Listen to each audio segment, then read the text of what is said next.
Τρώμε, μαλάκα. Κύριε καθηγητή Ξημένα Κοέντζοπουλε, θέλουμε να σας κάνουμε μερικές ερωτήσεις σχετικά με την τέχνη της χοντρελίασης.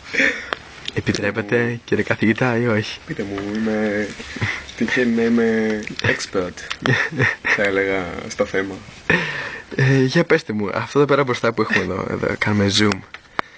Από τι αποτελείται αυτό το κομμάτι κρέας?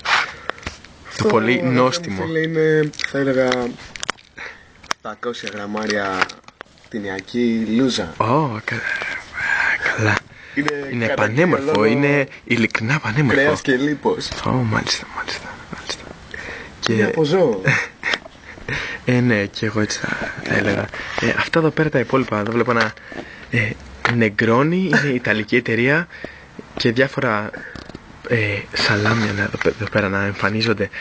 Για πες μας την επαγγελματική σας άποψη. Κοιτάξτε, δείτε. Αυτά εδώ τα λουκανικάκια, θα έλεγε κανείς, τα μίνι λουκανικάκια. Μάλιστα. Προσφέρονται ιδιαίτερα για χοντρελίαση, όπως λέμε. Και όσοι δήμονας φυσικά εσείς τα απολαμβάνετε περισσότερο από όλους, έτσι, έχετε και την τέχνη, ξέρετε πώς να τα απολαύσετε. Η τέχνη είναι στο στόμα, πρέπει να το έχεις. Μάλιστα, να καναζούμε εδώ πέρα, εντάξει. Όπως βλέπετε είναι σε μπουκίτσες. Πανέμορφα, δηλαδή. Πανέμορφα, πολύ ομοιόμορφα κομμάτια, θα έλεγα. Μαγευτικά. Και μόνο που το αναλογίζομαι, δακρύζω. Είστε ειλικρινά συγκινημένος, φαίνεται. Ωραία, και μια τελευταία ερώτηση, συγγνώμη, σας έχω κουράσει, αλλά οι ακροατές μας ενδιαφέρονται πολύ. Εδώ πέρα αυτά τα παγωτά τι λένε εδώ πέρα, Νιρβάνα?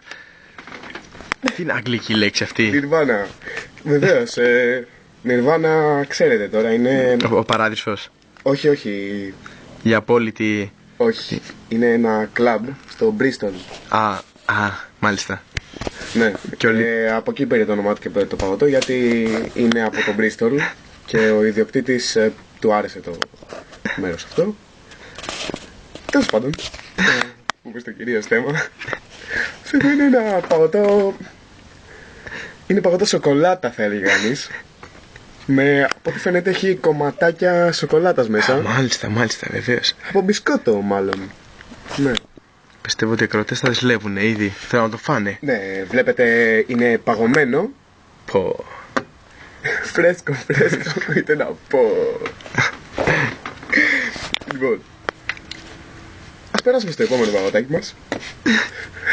Το οποίο? Το παγωτάκι αυτό, όπως βλέπετε, ένα πολύ καλήγραμμο παγωτό. Μάλιστα. Είναι φρέσκο. Ακούτε πως κάνει? Εξαίσιο. Γεμάτη μυρωδιά. Το παγωτάκι αυτό είναι... Από τι αποτελείται? Αποτελείται από παγωτό βανίλια. Βανίλια. Μάλιστα. Ένα εξαίσιο παγωτό. Είναι μια κλασική επιλογή, πιστεύω. Μην κρατάτε τους κρατές σε αγωνία αυτή τη στιγμή. Σας παρακαλώ, μιλήστε για το προϊόν. Τι παγωτό είναι, πέστε μας. Είναι παγωτό βανίλια, όπως έλεγα. Ναι. Με μέσα μπισκότα. Αλλά τώρα όλα εξηγούνται. Μάλιστα, για πείτε μας, κύριε Κοέντζοπουλε. Μπισκότα Όρεο. Βεβαίως, είναι αυτά που έχουν το καφέ μπισκότο απ' έξω. Απίστευτο. Και μέσα μια στρώση από κρέμα. Ανάρπαστο, ανεπανάληπτο, κύριε Κοέντζοπουλε. Είναι αλήθεια ότι αυτός που το σκέφτηκε πρέπει να ήταν ιδιοφιέστατος. Μάλιστα. Μόνο που το αναλογίζομαι τρέμω. Κατάλαβα, κύριε Κοέντζοπουλε. Λοιπόν, ευχαριστώ πολύ για την συνέντευξη. Εγώ σας ευχαριστώ πάρα πολύ. Να είστε καλά και καλή όρεξη. Ευχαριστώ.